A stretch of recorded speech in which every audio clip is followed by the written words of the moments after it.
Hello dear students, welcome back to module learning. So in the last class we have discussed about meaning, definition, characteristics and principles of learning. So now we are going to discuss today in this class about theories of learning. Okay, uh, these theories were given which were given by many management philosopher, thinkers, psychologists. So these theories are given by many of them. So for your syllabus, we are looking as a management students for undergraduates. For your syllabus, there are going to be a 4 theories you are going to learn. Okay, first one is classical conditioning theory. Second one is operant conditioning theory. Third one is cognitive learning theory. Fourth one, social learning theory. Okay, that is also called as observation theory. Okay, so these 4 are there in your syllabus. Okay, first let us discuss about this classical conditioning theory. So classical conditioning theory, check the name. Classical means for what things we call as classical things.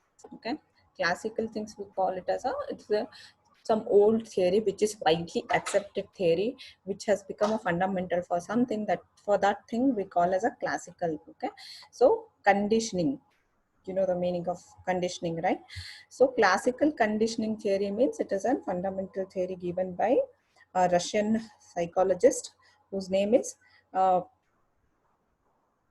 Polov. Okay, so he has developed this uh, theory. Okay, so that theory is referred as classical conditioning theory because it is a fundamental theory and it is an oldest theory. Okay, and it is says about the state of learning. Okay, conditioning means state of something, right? It is conditioning means something that must happen in a certain way, or something is there in a certain way. Okay, it is called as conditioner. That is known as conditioning. So it is given by Russian psychologist Ivan Pavlov. Okay, uh, conditioning is a kind of response that is built up through related exposure.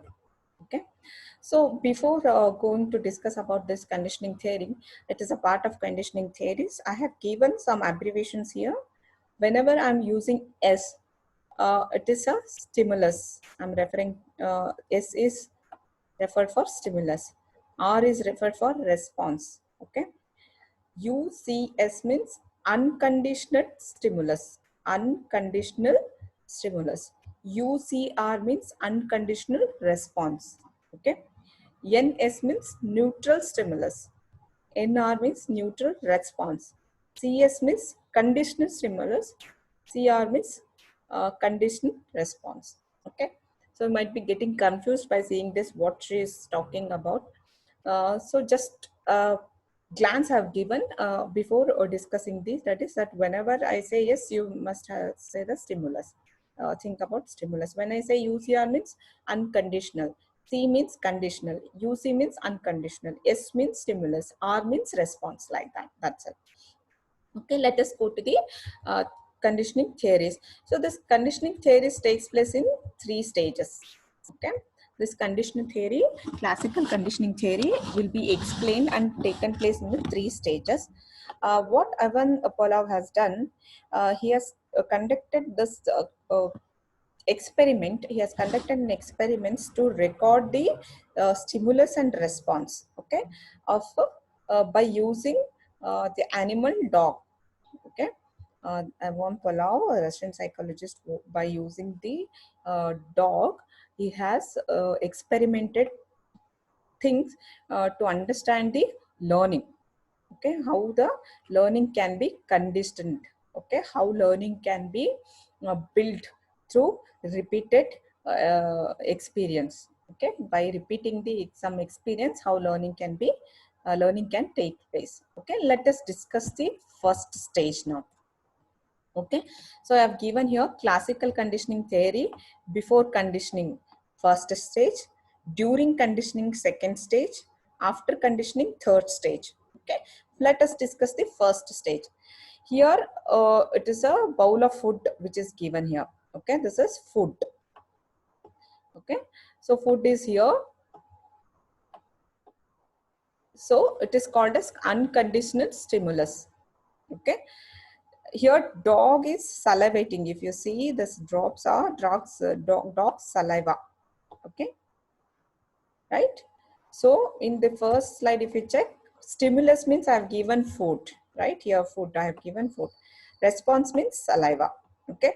Think whenever we are served with some hot biryani or some pizzas, we start, our mouth start salivating, right? So nobody teaches that it is by seeing that the food you have to salivate. It is a natural thing, correct? It is a natural thing. It is not conditioned. Okay, nobody has trained us to do this. So whenever dog sees the meat, a plate of meat, it starts salivating. Okay, because of the smell and by looking at that, by seeing that the food which is to eat the meat, so it starts salivating. So what we have given, we have not conditioned anything, we have not changed anything here. So we have just provided with a plate of food, plate of meat for dog, so it started salivating. Okay, then what we do in the next experiment, what we'll do is start ringing the bell. Okay, he starts ringing the bell, then see how dog will behave. Okay, dog will pay attention but not behave or not salivate. Okay, uh, why dog will salivate? Just ringing the bell, right? When we provide with the food, it will salivate because it likes the food and it wants to eat, it is hungry, so that is why salivating. Okay, when I'm not giving any food or anything, just I'm ringing the bell in front of dog, and the dog is listening to that bell, but it is not giving any reaction. Okay, so when it is not giving any reaction means that is giving a neutral stimulus, that we are giving a neutral stimulus, that it is giving a neutral reaction, it is not giving any kind of reaction. Okay, so that's this is the first stage. Next stage, that is during conditioning experiment, second stage, during conditioning. Now what Pavlov has done is, see, he has given this unconditional stimulus, that is your food, with a neutral stimulus. Okay, check that if you're getting. Unconditional stimulus is food. Okay, neutral stimulus is bell. Why unconditional stimulus? We have not done anything or we have not changed anything, just we are giving a food. That is why we call it as an unconditional stimulus. Nobody has taught us about this. Okay, next, a neutral stimulus. Neutral stimulus, why? Because it has no reaction with the dog. Okay, so that's why unconditional stimulus automatically produces the unconditional response, like food and saliva. But neutral stimulus does not produce any salivation. Okay, when you ring the bell, it is not giving any saliva, dog is not salivating, so it is a neutral response from the dog, it is not responding for the bell. Now what he makes, he joins these together. Okay, these two. So what he does, let us see in during conditioning. Now he is conditioning the behavior, means he is trying to change, he is trying to expose that to the dog. What he is doing is, he's giving a plate of meat, and while serving the plate of meat to the dog, he started bell. Okay, he's together, it is he's doing that, he is ringing the bell also and he is giving the food also. Okay, so they are paired, unconditional stimulus food with the neutral stimulus bell. Okay, so he's belling in one hand, say for example he's belling in one hand and providing the meat to the in other hand to the dog. Now by looking at this unconditional stimulus, dog started salivating. Okay, it is not salivating because of the ring of bell, it is salivating because of the food which is provided. With that he has paid the bell. Okay, so dog is listening to the bell, but it is salivating because of the food, not because of the bell. Okay, so unconditional stimulus is paired with the neutral stimulus. So unconditional stimulus produces the unconditional response, that is food is producing saliva, not the bell, but they are paired now. Why they have paired? In the next stage of the experiment you are going to understand. So classical conditioning theory, stage 3, that is after conditioning. Okay, now what he do is, he just start belling the uh, belling in front of dog, and he is not giving any food. Check here, this is conditional stimulus, right? Unconditional stimulus is food. Okay, unconditional stimulus was food here, right? So neutral stimulus was bell. So by looking at unconditional stimulus, dog was salivating. Bell, after belling, it was not salivating, right? In the second stage, bell was rang with the when he's providing the meat. Okay, that time by looking at the food, by looking at the unconditional stimulus, dog started giving unconditional response, that is stimulus, saliva. Okay, third stage, what he's doing, he's not giving any food. He does this for a certain period of time. Okay, certain period of time, he every day is giving food. Whenever he's giving food, he started belling that, ringing the bell. Okay, the bell rings, the food given, the bell rings, the food given. So whenever a dog used to wash the food, it used to salivate. So it is continued for several days. After several days, what he do, he just ring the bell.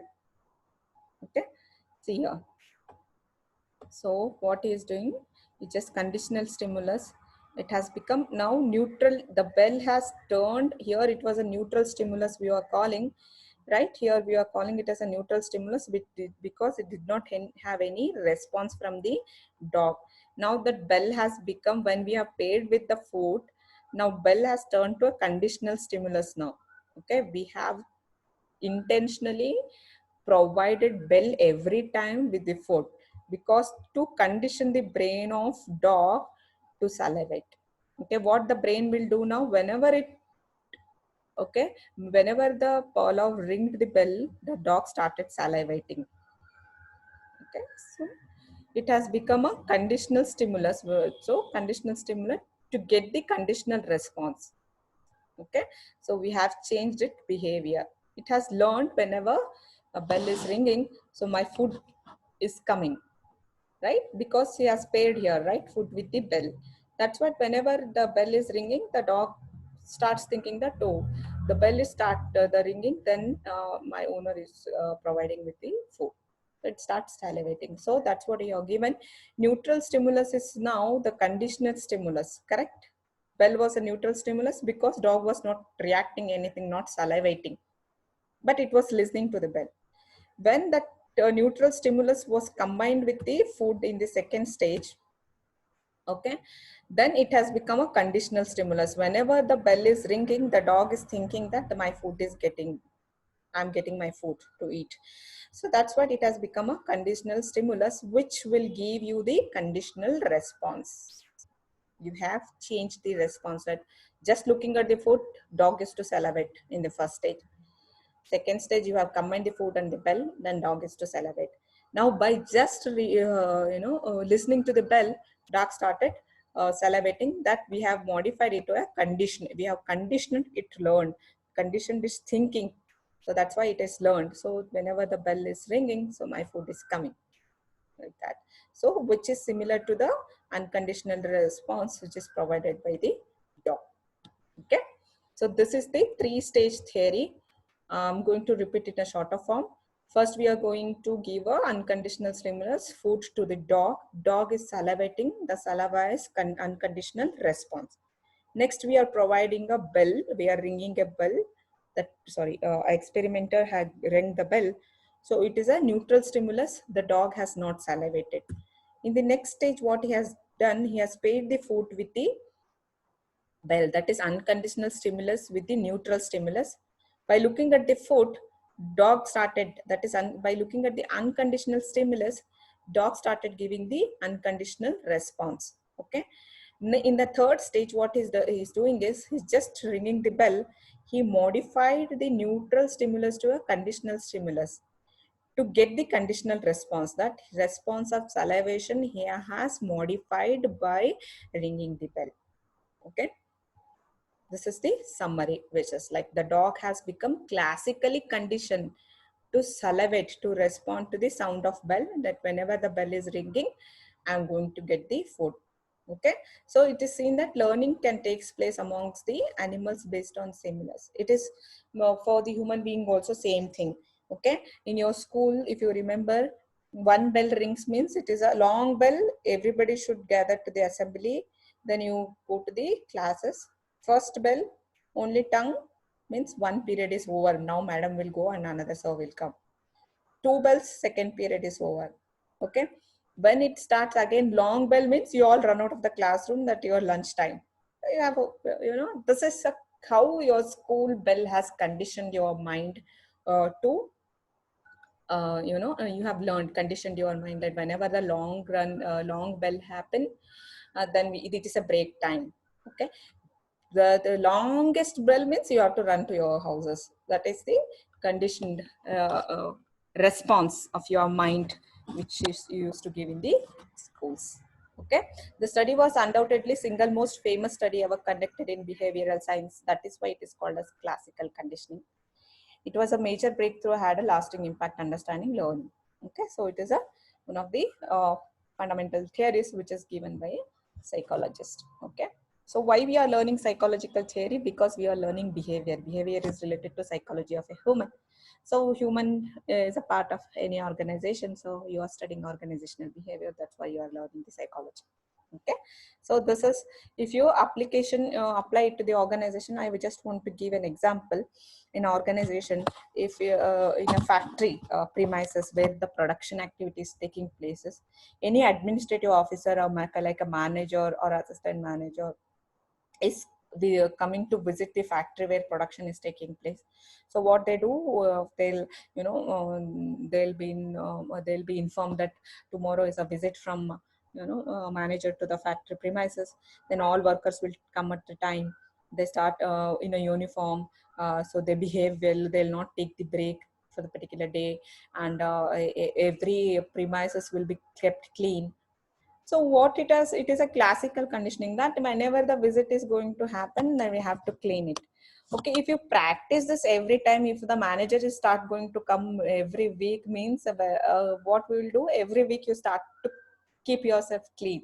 Then you change the behavior of the your workers there. Okay. So here I've given one example, another example. So say for example, a machine operator is learning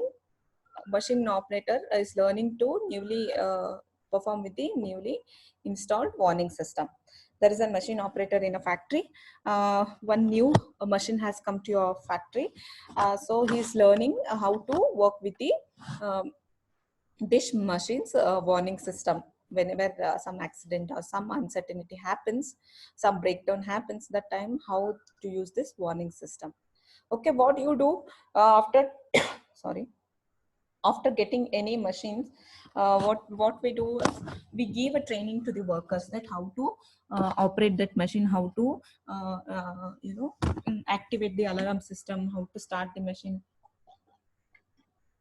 how to end the shut down the machine and everything. So by training every day, what we are going to teach them. So in case the what is that, in this case the behavior to be learned is to respond a warning light that indicates the voltage has dropped below critical level on a assigned level. So whenever when he has to ring the alarm of the machine, whenever the voltage drops the level which is set standard level, what is there, if the standard below the standard level voltage will drop, means we have to he has to the machine operator has to ring the alarm warning bell, right? So the proper response is to increase the voltage. So when the alarm rings, then say alarm is kind of a light or some sound. So whenever the voltage of that machine is dropping the level of standard set, then what the alarm will ring. The alarm will ring means what worker has to do, the worker has to increase and check the voltage, and he has to increase the voltage to the standard set. Okay, so the machine operator already knows how to appropriately respond to the training in the trainer's warning to increase the voltage. Okay, so here this training is given for him. We have conditioned his mind that whenever the warning bell or a warning light will visible, or a warning bell is heard, so we have to increase the voltage level. That means the voltage level has dropped from the set standard level. So what we are doing here, whenever the lights goes on, so that it means the machine is started, the voltage level is correct for the machine's operation. Okay, so here we are conditioning. In this case, we would say that trainer's warning is an unconditional stimulus. So trainer has warned that in giving training that whenever the light or a bell in the machine starts, so that it means that voltage is, so it is an unconditional stimulus. Okay, so by taking the corrective action of increasing or decreasing, you have conditioned the behavior of that trainee, that worker, the operator of the machine. So this is how the application of classical condition theory is applicable to the organizational theory. So students, I'm going to give um, a summary again. So what has done a Russian psychologist Ivan Pavlov by using this conditioning? So the behavior can be changed by repeating the by exposing certain events to a certain person. So what, by giving or reinforcing that every day. So if we are providing that condition, so we can change the behavior. So here what we have, what he has done. He has done that he has taken a dog and a food experiment with his complemented that with the bell. Three things: dog, food, and bell. Right? So food is a stimulus. Then, uh, sorry, food is a stimulus, which is unconditional, and saliva was a conditional stimulus. Food, after seeing food, dog is to salivate. When you ring bell, dog is not salivating. So when you combine food and the bell, dog is salivating because of food. When you just ring the bell, the dog started salivating. So you have conditioned unconditional stimulus. You have conditioned a bell as a conditional stimulus from neutral stimulus, and saliva is a conditional response. You have gained it from the conditional stimulus. Okay, which is widely understood by a in organization by training method. Training is given to perform in a certain way. You don't know anything, you're naturally performing things, so your natural performance can be changed to a desired performance by giving training. Okay, so this is all about classical conditioning theory. In the next class, we are going to talk about the next theory, that is operant conditioning theory. I hope everybody is understanding. Thank you for listening to me. Stay home, stay safe.